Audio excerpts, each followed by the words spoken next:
अजित पवार यांचा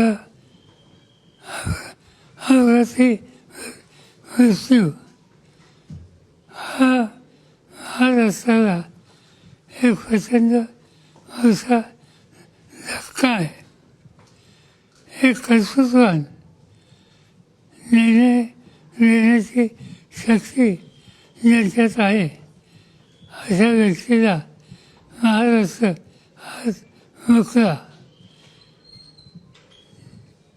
हे काही नुकसान झालं ते भरून निघणार नाही, पण सगळ्याच गोष्टी आपल्या हातात नसतात.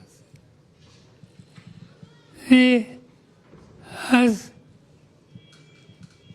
मीडियासोबत येणार नव्हतो, परंतु काही वृत्तपत्रांनी हा अपघात याच्यामागं काहीतरी राजकारण आहे अशा प्रकारची भूमिका कलकत्त्यावरून मांडली गेली.